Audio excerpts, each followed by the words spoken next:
Good morning, good morning, good morning. Science of Mind, Saturday Science of Mind lecture series. My name is Dr. Tracy Brown, RSCP, and it is time to dive in. Welcome, welcome, welcome. I'm so glad you joined in this morning. I'm so excited to be here. And I hope you've been following along in this series. There are seven of us, and we rotate through and come hang out with you on Saturday mornings to talk about the core principles of the science of mind and how we apply them in our lives. So, if this happens to be your first time, just mark your calendar for every Saturday morning at 9 a.m. Mountain Time. One of us will be here. And if you're a regular, then just go ahead and put in the chat. I'm always here. I come in once a month so that we know that you're here and also that others can see that you are one of our regular participants. Yes, yes. So this month we are talking about and building on the theme of the cornucopia of abundance and prosperity. True story, don't tell anybody. But when I was probably in high school, maybe eighth grade, but I think high school, I fell in love with this word, cornucopia. I don't know why. I mean, it's an unusual word, and you only get to really use it in this season of the year when people are talking about the harvest and leading into Thanksgiving and cornucopia. So I was delighted when I learned that that was going to be a part of our theme for this month, the cornucopia, the abundance, right? The collection of the abundance of and the prosperity of God, of spirit, of life itself. Last week, Rev Z talked about what is the abundance of life? What is the flow of life? And how can you recognize it? And that really, really grounded me to be able this week to talk about embracing that flow, embracing the flow of abundance, embracing the flow of prosperity. And we're going to dive in just a moment. So, if you have a specific question about embracing the flow, drop it in the chat and I'll watch for it. If there's a specific thing that that you want me to expound on related to embracing the flow, you can put that in the chat as well, and I'll watch for it and either weave that in or at the bottom of the hour, we'll stop and really take specific questions. So breathe with me in this moment.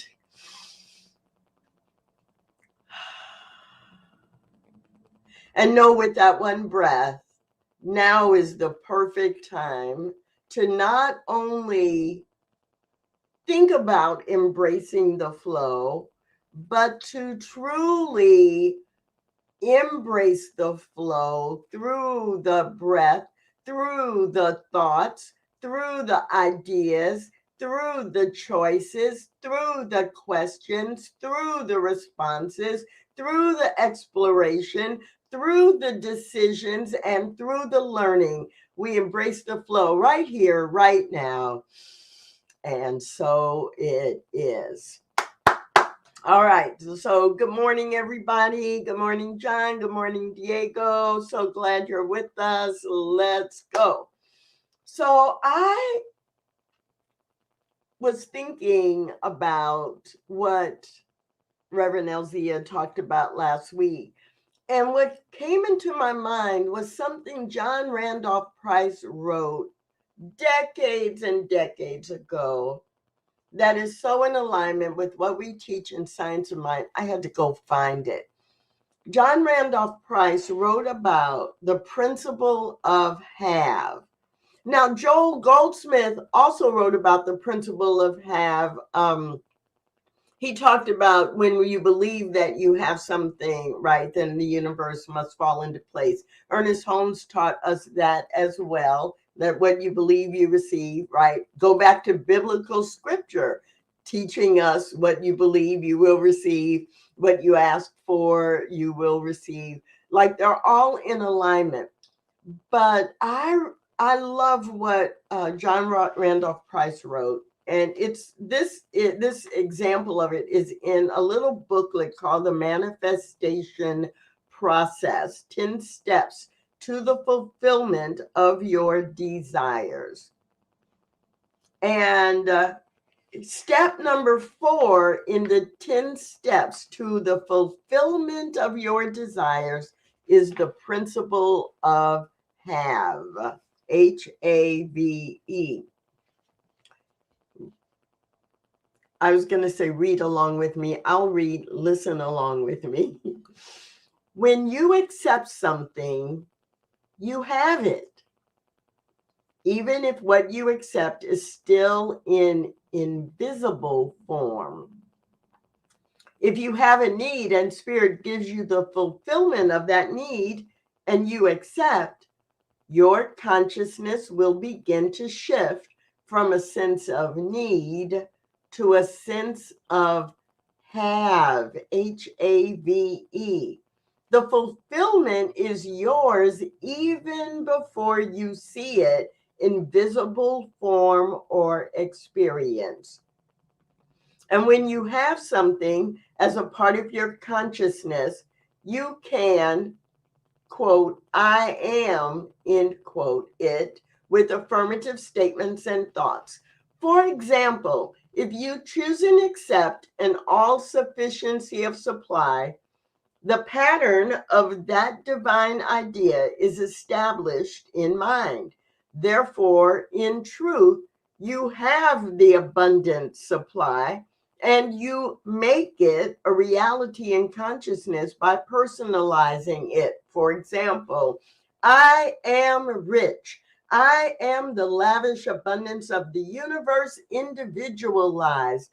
All that the Father has is mine, and my prosperity is assured.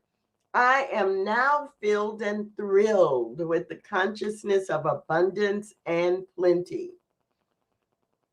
John Randolph Price continues, do you see now that an affirmation at this step in the process simply becomes an acknowledgement? You're simply stating that which is absolutely true, rather than trying to convince yourself or the subconscious of something that you hope will be true at some point in the future. By working with the principle of have, you're working in the now, and that's where the activity of God always is. So if we are to embrace the flow of goodness, the flow of abundance, the flow of prosperity, if we are to embrace it fully, we must first believe that we already have it, right? The all sufficiency of the universe is our sufficiency.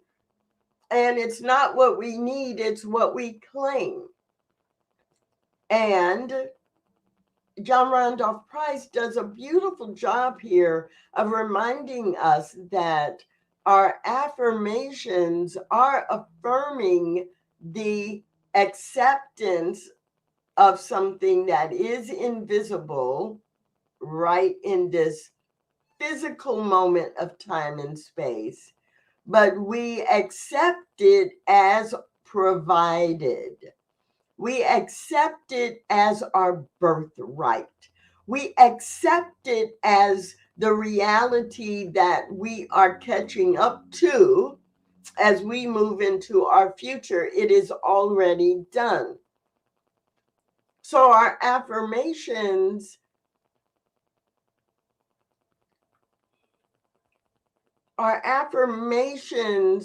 reprogram our subconscious from that's going to happen out there to it is already mine. The principle of have is core. It is critical. It is foundational to embracing the now. So I wanted to start there because it is so real that in order to embrace the flow, we first have to believe that we are not just a part of the flow, not that we just have access to the flow, but that we are the flow. At the very least, that we are in the flow of all things moving together. So, Diego, I agree with you. Reverend Skip's acronym for flow: faith, love, open, and willing, or having the willingness, living in faith, demonstrating love, living life open to all that is happening, and the willingness to be in it is a perfect grounding, right? It helps us remember what flow is all about. And when we're living in the flow, how all we are doing is accepting, right? We are accepting. Now, okay, let me back up, because if you don't have a lot of experience, or not just you, right? But someone who might listen to the recording may not have a lot of experience. And so when I say accepting what is, they may hear that as, I just need to be resigned to how things are and they're not so good. But being in the flow means accepting all the bad, all the frustration. No, the flow,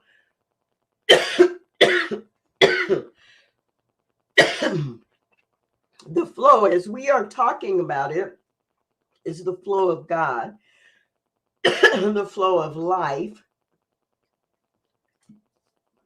the flow of this cough moving out of my system so that my true wholeness can express. And really, I know why I started coughing, because I was getting so excited. I could feel it, and I was talking and not breathing. So breathe. This flow is life itself. And we know from our spiritual grounding that our input and our choices influence our decisions, our thinking influences how our life unfolds. So whatever is unfolding now is the result of past consciousness, ours and the world's. And what we decide now and what we choose now impacts our future unfoldment. An hour from now, a week from now, a year from now, 10 years from now. So we're never stuck. We don't have to be stuck in something that is painful or not working. We learn the lesson from it, or we learn from it that we want something different, and we begin to accept that, embrace it as what is destined to happen in our life, to be my experience. We claim it and we live in alignment with that unfolding. So absolutely, if we're living in the flow, we have faith in our own ability to influence our experience. We are able to love the experience we are in as a stepping stone to the experience we are choosing. We can be open about our own role in creating that experience, and we have the willingness to change and grow and not be stuck. So when we are embracing the flow, we are operating from the principle of have. Now, if you just joined us, the principle of have, to make it really simple, is when you accept something, you have it. It may not be physical, but you have it. If you truly have accepted it, if you truly believe this is for you and this is the way you want to be or how you want to be or who you want to be in the world, you start living in alignment with that right now. So in our theme for the month, the cornucopia of abundance and prosperity, what does your cornucopia look like? What are you filling your cornucopia with? Right? We see in our mind's eye the, image around the season of the harvest, and we see a cornucopia filled with grapes and cranberries and fruit and turkey and, the symbols of the harvest, mostly food. But if you are creating a cornucopia of abundance and prosperity, what do you want to have in your cornucopia? Put it in the chat. What are some of the things you want to fill your cornucopia of abundance and prosperity with? For me, my cornucopia of abundance and prosperity, I want to have some national and international travel in my cornucopia. I am choosing to place perfect health in my cornucopia, an abundance of healthy experiences. I have a story about that in a minute. Let me make a note because I don't want to forget. But in my cornucopia that I am claiming in the principle of have, I see myself having years ahead to roller skate, healthy, without any injuries, right? That the abundance of experience as a roller skater is there, the fun and the health that I need to be able to do that. In my cornucopia of abundance and prosperity, I am placing an abundance of friends. Now, not in quantity, not, 1,000 friends. I mean, I've got thousands of friends in social media, but in my cornucopia of abundance, I want the right mix of that inner circle of friends and family who've really got my back, who understand me, who can walk through the fire with me when I have those human experiences that are challenging. And in my cornucopia of abundance, I see the abundance of God in that inner circle of friends, and I can see their faces in my imagined cornucopia. And I don't want to forget the prosperity. A lot of times in our metaphysics, we don't want to talk about money or finance specifically as if that's not spiritual. It's spiritual, right? It is resource. It is the energy of resource being translated into a specific form that works for us in the 21st century to buy or sell, to exchange goods, and to fulfill our needs. There's nothing bad or non-spiritual about money or having financial resources. In fact, it's required. So in terms of prosperity, then I have money and symbols of money in my mental cornucopia. But I am clear that money is not the only kind of prosperity, and money is not the only type of abundance. So, yes, cornucopia, I'm so glad I'm getting to say it like 25 times in this session today, is also called the horn of plenty. It's a symbol of abundance. It's a symbol of nourishment.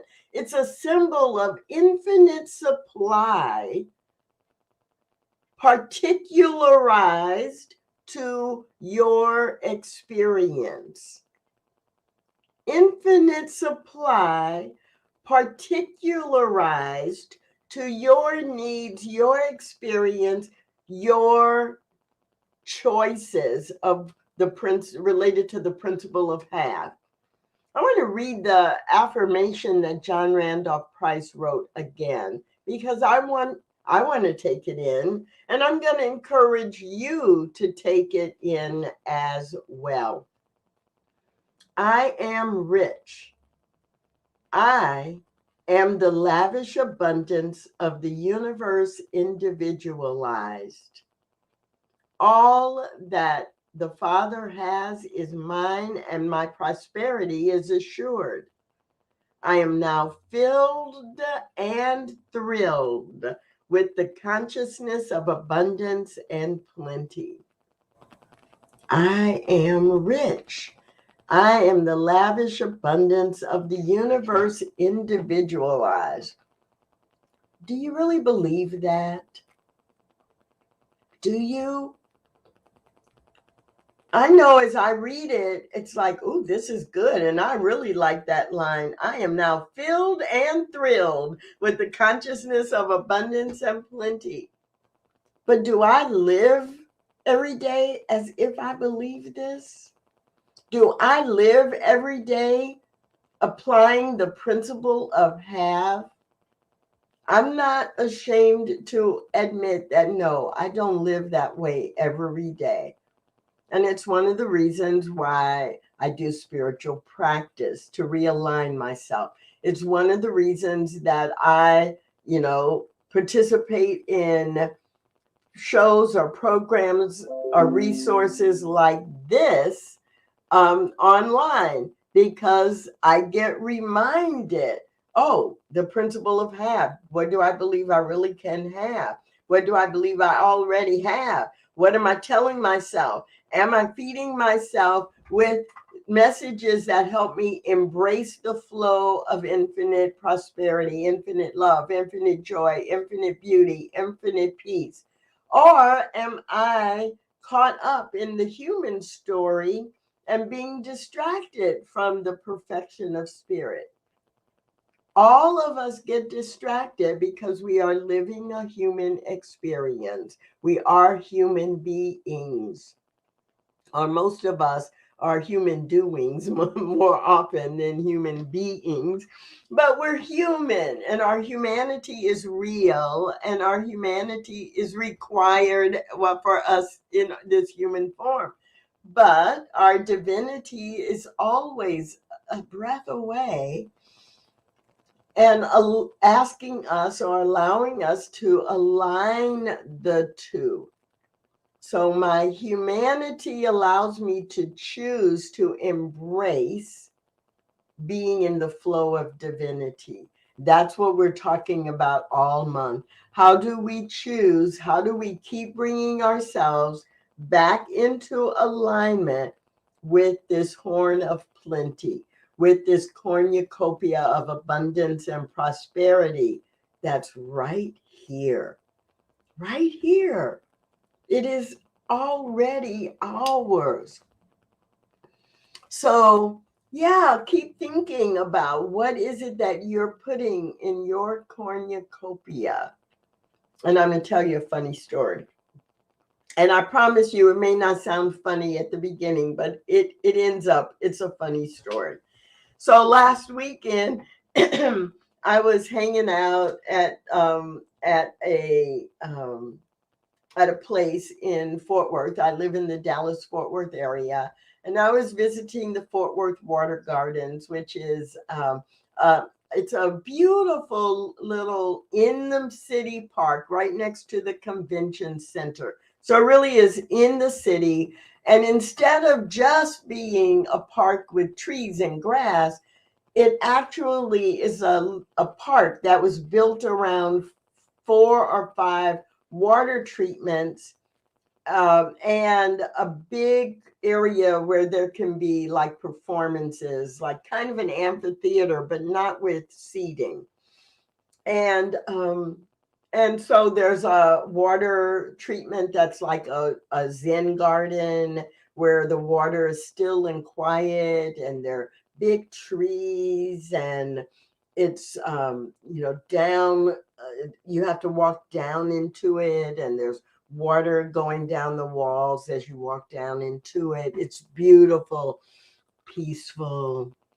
And there's a different area in the water park where the water is bursting out with fountains, and at different times of the year they actually do have the fountains move to music and different lighting. It's for special events. And there's a water area where it's water down walls that are tiered, and you can actually walk down into it. And as you get, right, the further down you get, the louder the water gets because the water is all around you. And you can be down in the very center of this. And it's like you're in the waterfalls, but you're not getting wet. It's hard to describe, but it's a very beautiful place right in the middle of the city. And I was at a conference, and so I left the conference at Convention Center, and I went to hang out for an hour and a half or so in the water gardens and relax and meditate and reflect. And I was talking to a friend who had come to hang out with me, and um, we got surprised by something and jumped down and decided to move to a different place, and then later had to go back, and I went back to that same place, and I got up on a ledge to pick up something, and not thinking, I'm like, well, I picked it up, I'm just going to jump off the ledge. I'm zenned out, I'm peaceful, I'm having a good time. And I don't know what was in my mind about jumping backwards, pick up something, jump backwards. Well, the ledge was a little bit higher than I, in my mind, thought it was. Oh my goodness. So as I thought should be hitting the ground, I didn't hit the ground. I was up higher than I thought. That caused me to lose my balance, and now I hit the ground, but I'm not evenly hitting the ground. I fall backwards on concrete, and I am slipping as I fall, so I slide. Now, this is a place where I'm saying, it could sound like it was bad, but it turns out to be a funny story. Now, I did injure myself, right? I threw my clothing. I have a cut on my elbow. I have cuts on my legs. My knee swole up. Um, I thought I broke one of the fingers, broke the skin on a couple of fingers, thought one of them actually was broken. It was pretty dramatic. But the reason I think about it today when we're talking about embracing the flow and living your life in this cornucopia of abundance and prosperity, I knew even in that moment where there was a flash of fear, I knew and claimed that all was well. There's no serious injury. And I'm laughing. I am laying on my back on the ground, laughing. Like, how ridiculous is this that I would jump off of a ledge backwards, not looking where I am jumping, and surprised to fall and feel the pain, but I'm laughing. And for me, it's kind of like that. This is how we have to go through our lives if we truly are going to live in embracing the flow. If we lose our job, if we're fired from our job, we weren't expecting it. It's like falling backwards, but you can fall backwards into the arms of spirit. rather than fall backwards into the anxiety of human rationalization and analysis.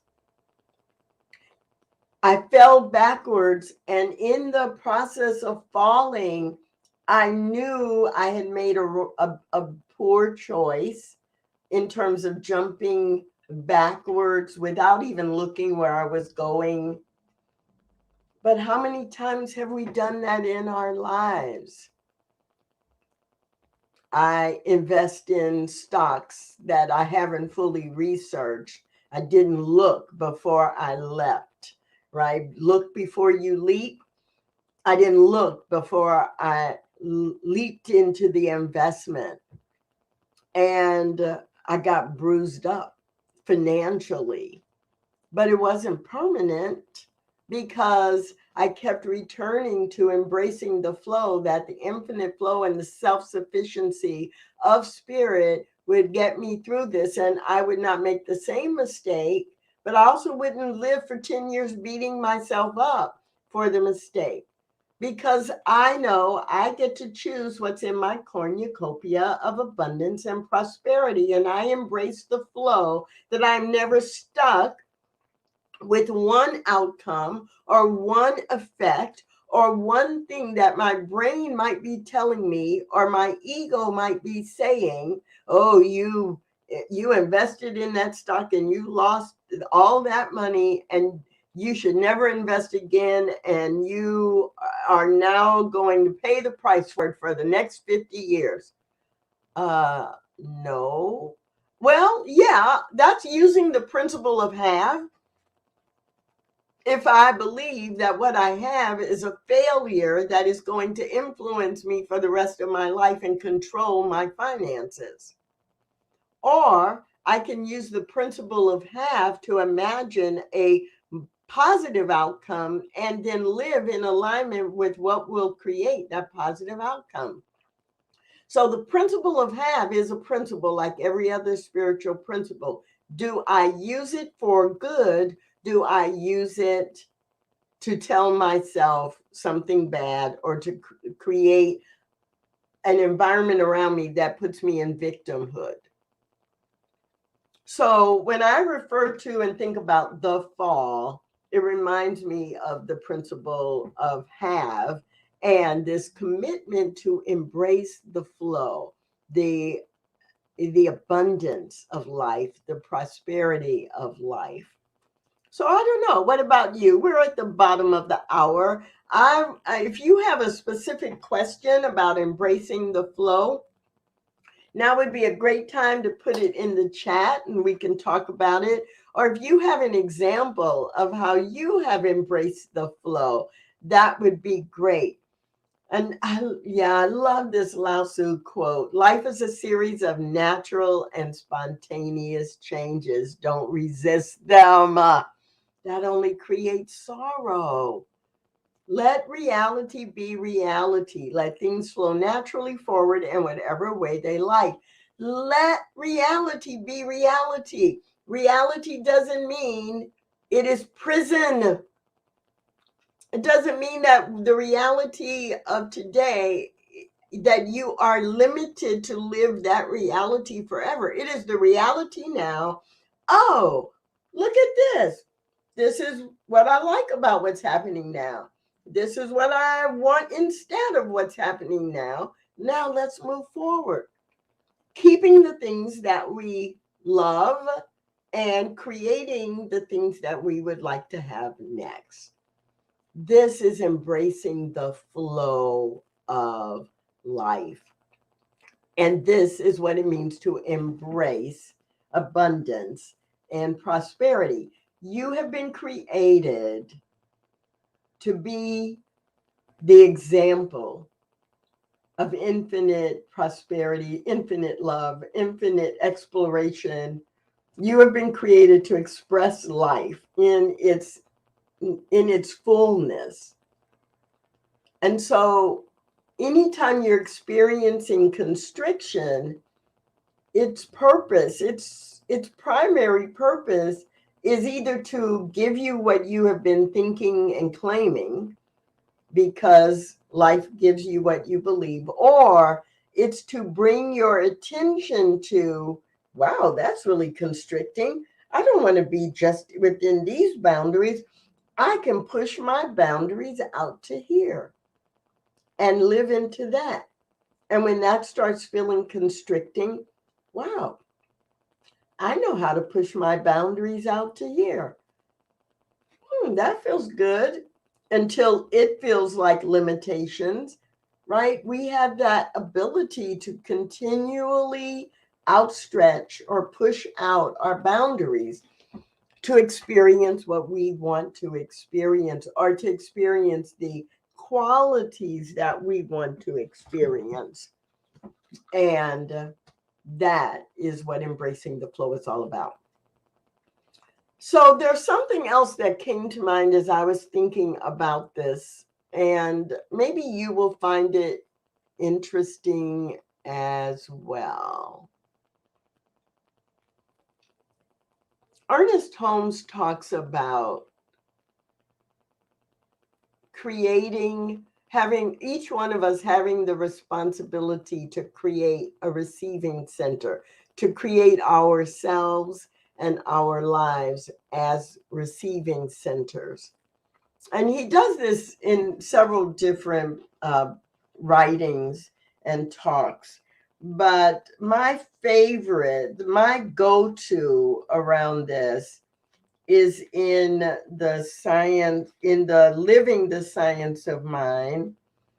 And it's funny because I normally can open the book right up to it. And I was going to say, I think it's on page 393, and it is in Living the Science of Mind. And that chapter is called The Divine Givingness. For Tracy Brown personally, I cannot embrace the flow without thinking about my responsibility to accept the divine givingness. So we have to understand the concept of the divine givingness if we truly want to embrace the flow and live our greatest abundance and prosperity. So here's what Ernest Holmes says about divine givingness. It is the nature of spirit to give. Spirit is the essence of life as well as the intelligence back of everything. It is complete and perfect within itself. It is all power and all presence. We have nothing to offer nature other than a willingness to cooperate with her laws. And then I have this underlined and highlighted with 5 asterisks in the margin. If we are to demonstrate that the divine givingness is a principle in the universe, then we must set up a receiving center. If we are to realize and notice and live with this and accept the divine givingness, we must set up a receiving center. For no matter how abundantly the horn of plenty may pour out its universal gifts, there must be a bowl of acceptance, a chalice of expectancy, or the gift cannot be complete. Lower on the page, Ernest Holmes writes, it is receivingness which fulfills the givingness, and the interaction is complete only when our bowl of acceptance is full. And a little below that, he reminds us, it is the divine will that we should receive. But since we are individuals, even the divine will cannot compel us to receive that which we refuse to accept. So the principle of have works as to the extent that it fulfills what we believe we have. What we believe we have reflects what we have accepted as ours, our right to have, and what we receive is directly related to our understanding that there is divine givingness that is unlimited, and we have to be the receiving channel. I love the phrase that there must be a bowl of acceptance, there must be a chalice of expectancy. Now, we're beginning to wind down today, but this is so critical. This is so critical to us remembering that there is an infinite universe. Its only desire for us is that we choose, and it serves our choice from its infinite supply. So for me to embrace the flow of this good into and through my life, I first must be willing to receive it and to accept that I have it. Not I have future access to it someday, right? Not when I die, there's a place in the sky that I will get my just rewards for all that I went through in my human place down on earth. No, that's not what we teach.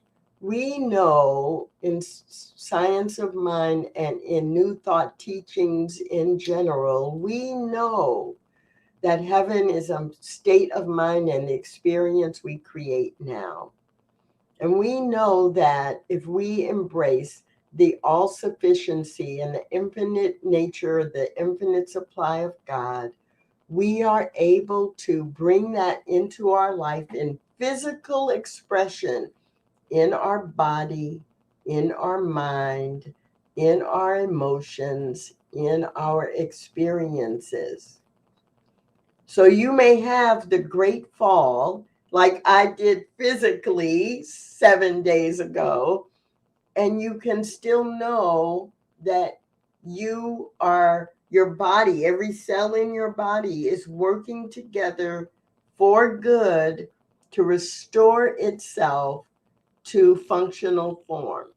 Even if I had broken my finger or my hand like I thought I had, even if I had an injury to my knee that required more than just wrapping it, even if it had required surgery, I would not have doubted that every cell in my body had what it needed, and supported by physicians or cast or surgery or whatever other physical things were available to me, I have what I need in order to restore my body and experience 20 more years of roller skating, right? Or being able to do the things that I want to do in life. So whether your great fall is physical or whether it's financial or whether it's related to career or relationships, many of us have had a great fall, as you know, in relationships that didn't work, whether they were primary relationships with family members, our parents, siblings, whether it was a breakup of a relationship that ended in divorce, maybe it was a relationship between a colleague, you and a colleague, that just didn't work or doesn't work. The choices you make to live in the principle of have, to embrace the flow that I am me, this colleague is this colleague, and it doesn't work. I'm not a victim to that. I get to choose now, what do I want to have? I have relationships that work, and I work with people and colleagues where there's mutual respect. And everyone who comes into my life either exhibits this or we create it together. Going forward, I am not stuck in the great fall of a relationship that didn't work. That's our point this week. That's the challenge that I give you this week. Think about, what do you believe as the principle of have? Remember, John Randolph Price wrote, when you accept something, you have it, even if what you accept is still in invisible form. So catch yourself when you're accepting what you don't want and choosing to have that and have more of that. This week, just notice, what is it that you believe you have? And where you want to change that,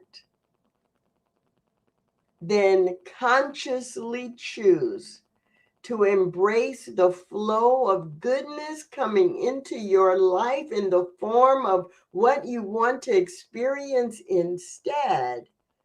And by the end of the week, when you come back to the Saturday morning lecture series next week, I want you to have a story, an example about how you have shifted in your own mind what you have and how you are embracing the flow of goodness, the flow of abundance, the flow of prosperity in your life.